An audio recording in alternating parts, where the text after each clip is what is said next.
legal immigrant na jingba border fencing na jingba kya ama thaba kya ama su pangthokani haiba tongan tongan no fang kya ama su thamgrabani oza duga ngasi ju haiba tare legal structure sing takthokna ba mahangna order tawba gi pause yauri oza hen effective oi ba yaba mong se kai kai tawba yaba ge oza sigi matang se kai wa phon tham border area da akoi gi illegal construction tawba haibu se aidi masai magi border area tu da magi demarcation tu khangoi du ne ko kanan to inu se khangoi du ne ba naron sang ba tawri bra ma tawri bra ha pot myam sing do adu hojikti center na khoi ji PR leibani na magi responsibility oibani na mana madu takthok na bo khothok na bo yathang pe pe wa ne bo ko adu magi responsibility ne na mana manipur ji hojikti mai makha da pai ri ne bo ko government sasan tawi hai wani adu center ki president rule ji manipur president leibna te dra apana president hai basi khoi ki with the advice of the council of minister hai bane my action je ko president lo action lori mi dana adu ki president ki rule hai bai wani adu sona kanda my advice tawduri di my NBI council of minister sing adu tawduri ne ko adu na mo minister na kaina ada manipur ki wahang pakhum da khoi question answer tawri mi dana ko aduna hariba pot asideda border fencing ki kadigi issue lady bo kholiba mayam marak sideda manipur si kharaga moina kayam sauna sensitive oina moina lawbono lawdabano haibudo ada akoina khaliba sang hi yongna lewdabra adai toksanari bra haibase akoi gi people sing si ta thasada ma haidi ta thasada ma leiri si trust deficit ama akoi da sum leiri si masi indiana su leiri ba central gom yam sauning bujani da amorom dadi hawning bai di akhui haiba india haiba magi leiriba composite masi idea se masi da pura thaja basi manipur gi moina haina manipuri nation haiba manipur nation haiba gi idea se pura puri kauthokro india haiba sidida pulop oina hoi leirasi aduna leiriba pot asidida manipur gi aba tongan ba entity ama noina establish tawno khona ba se masi koi di hana ning thau pan balebak ning tamo ramani na adu ning ta ataina taw budi atai du di hana gi moy adu ada na atai indian state union yaw ji moy administrative advantage gi matung ina semja bane ko manipur gi sikha tonga leba manipur gi direct ning thau na rule toroga sei lising ani he na magi chronicle thamaga magi lenga alak pagi magi oiba tongan po se masi hekta masi leibani na noi idea manipur si thado khoro haibane ba taseng na haraga di ko kano na central government na pami ba idea di ada akhoi gi people sing na mai thadok na thadok pangam da ba thadok maram di akhoi gi su mai gi legacy ma sang lai bani na ko koi heritage am lai jabni na thadok pangam da ba a thadok pangam da mi na ani si contradiction ne ba lai ri ba po se a mo thadok ro ba akhoi thadok pangam moi ha ba ana ngamoi da ba potu da moi na ngamo mo takai ba sung ko moi pakan kal le na ada akhoi ju ngamoi na sum khang ba adu wani india manungi wa oiba oidabagi wa dana to moina pakalina teina te sigi idea sina sum wangadi sum hengal adi adum india degi moi hoji token land hobo kambu malairi mina asigi posi india gi integrity da unity da masingna ba ma oibani na ko madugi potugi moi da sum koksik pa ha sum amal leiba central government da issue ma asigi posi su leibana ni hoji leiba akoina ju thajaba ngamdri moi thajaba ngamdri si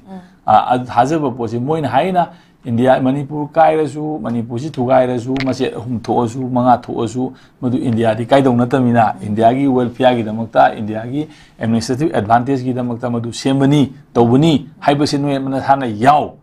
sini da na moina hoji hairi ba pose asing bagi dia ada akoina adu di yaro ko gi sumaina historical legacy ma leibani koi han already pre existed state ni adu ne adani masi madi noina ngaka dabani du tawgadabani haiba adu sum nga di manipur si india ji oina leibagi wa si moina khande bo khanji adai gi contradiction du ne koi sideda thoiba pot myam sing ase ada akoina madugi pura sabsana thengna bangam bagi madugi pangal su hoji akoi da su leitaba adi madugi pot myam sing aduga pot ju manghan ning daba adugi mayam ama leiba contradiction mayam le puna makse moi ju loi uri bani akoi ju loi uri bani sak se khum sana wakhan khalai pan ri ngakte ne bu ko loi una bai wani ma pan thoji na to bangna raga lan tawna ba mai wahai gi lan tawna ba aduna tonga ba mani ana lariba issue sing ase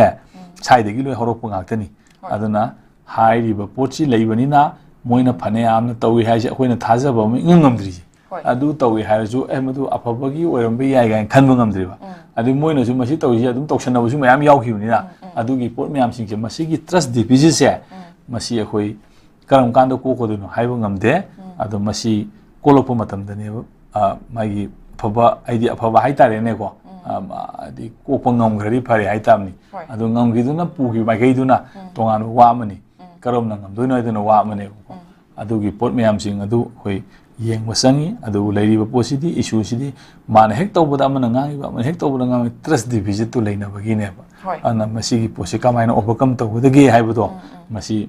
hoi central government na masi lenga puri basina kanbam to ana ismai dam hoi thagachari oja aduga haukiba numit kharani gi mamangda lal haulup Asian Island gi tongan ba fraction singi lal haulup kaya lal haulup Jelyangrong United Front ZUF ta changja khraba matung asi ayuk charak na pung tara rom taba matamda none district ki manung chanba nungba subdivision na konba khokpu manak ta leiba taudai jang village ta NSNIM amadi ZUF ki lan missing numai kapna khre haba paum khating yaure ja numai kapna bagi mayok ta su